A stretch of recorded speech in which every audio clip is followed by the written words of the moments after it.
Welcome to the Global Interview. Thank you for listening. This is where you can keep up to date with all the latest news and information direct from leading creatives, leaders, and thinkers. We can help to keep you right up to date with all the latest information from interesting people who make a real difference in this globally connected world. You can find out more about the show at theglobalinterview.com. Enjoy the episode. Minter Dial, co-founder of Podcast Festival Events. Minter Dial is an international professional and energetic speaker and multiple award-winning authors, specialized in leadership, branding and transformation. An agent of change, he's a three-time entrepreneur who has exercised 12 different métiers and changed country 15 times. Minter's core career stint of 16 years was spent as a top executive at L'Oréal, where he was a member of the Worldwide Executive Committee for the Professional Products Division. He's author of the award-winning World War II story, The Last Ring Home, documentary film and biographical book, 2016, as well as two prize-winning business books, Futureproof, 2017 and Heartificial Empathy, 2019. His next book on leadership, You Lead, How Being Yourself Makes You a Better Leader, Kogan Page, comes out in January 2021. He's been the host of the Minter Dialogue weekly podcast since 2010 and is co-founder of the Podcast Festival Live. He is passionate about the Grateful Dead, paddle tennis and languages at minterdial.com. Tell us about your current role and what you like about your career or areas of focus. I'm an author, filmmaker and professional speaker, online or offline. I've made it my mission to elevate the debate and to help connect dots, ideas and people in an effort to make the world a better place, starting with the people in my network and then further afield whenever I have the platform. What I like best is the sense of constant growth. What inspires you, motivates you, helps you to make each day count? I've made it a habit over the last 10 years to do 3 things daily. Meditate at the top of each day. Secondly, to make sure I give away valuable content every day. And 3, to hold a daily green appointment where it's my enjoyment to meet someone new. In this manner, I feel like I'm always contributing to my own personal purpose. Outside of your professional work area, what hobbies or interests do you have, or what other areas of your life are of real importance to you? 3 things. First, I love languages. Especially useful when I'm traveling, but it's all about gaining a better understanding and communicating more effectively. Secondly, I love my music. I've attended about 800 concerts, 200 of which were of the same group, the Grateful Dead, making me a bona fide fan. I also play 30 minutes of the acoustic guitar almost every day. Lastly, I am a nut for all racket sports, especially paddle tennis, a mini form of doubles tennis played with walls. Exercising the body to match the fatigue of the mind is crucial. When it comes to your life-chosen career, is there a phrase, quote or saying that you really like? Change is for sure. Growth is the option. This was shared with me by one of my mentors, Sam Villa, a Red Ken performing artist. It stuck with me in both my personal and professional spheres. What are you most proud of in your life? The World War II documentary film and book, The Last Ring Home. It's a deeply personal story that took around 25 years to put to bed. But I'm proud that it's been shown on national television in 4 countries and been seen by millions of people. What do you wish you had known when you started out? You don't need to wait for a life-changing moment to find that you can have a purpose in life and your work. Spend time early on to find out what are your intrinsic motivators. Who do you most admire in business, academic or creative circles? Those who have the courage of conviction.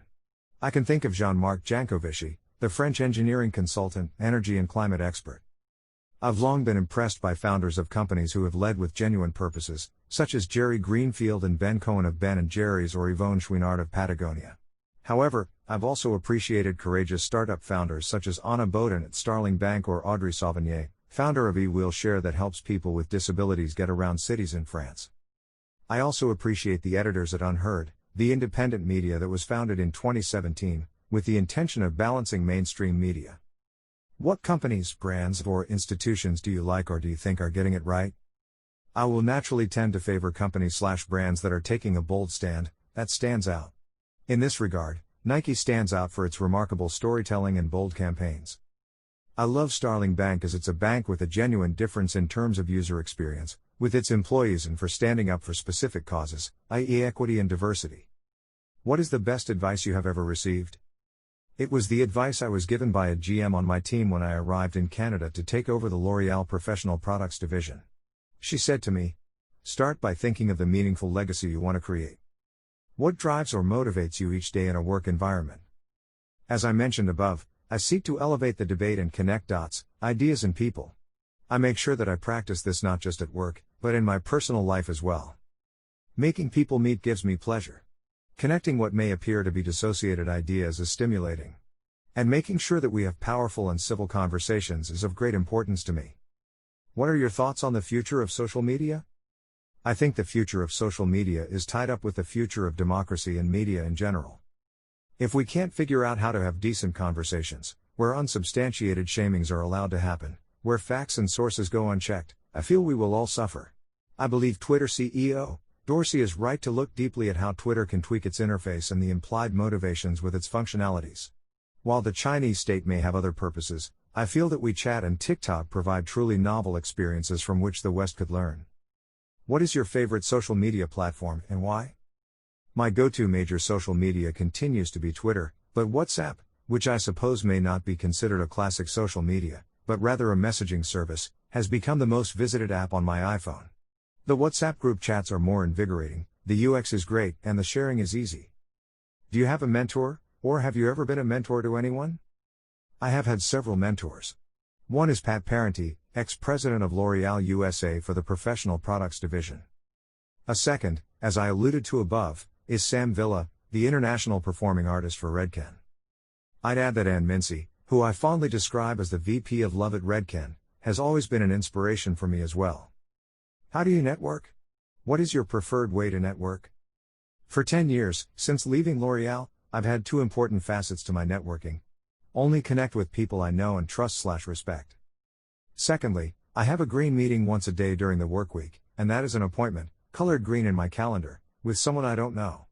On LinkedIn, I've been stingy with accepting connection requests because it's not about the quantity. It's definitively about the quality.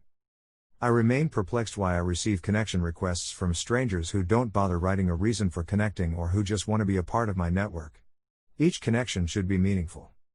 What advice would you have for someone looking to get into the same area of work? I talk about developing good SEO. It's not what you're thinking though. It's about the strategic executive opportunity. Be the solution to a real problem that someone will type into a Google search query.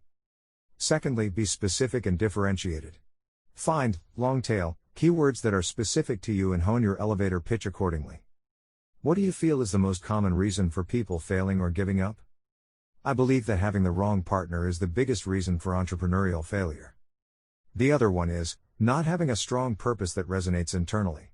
By purpose, I mean identifying something where you serve some more significant cause and/or community than just yourself and/or your shareholder. To have that purpose resonate internally is important, and this requires being self-aware and understanding one's personal motivations, your inner why. When you are tuned into your why, you find that the work tends to return energy to you. Otherwise, you can quickly become depleted and deflated, and ultimately burn out.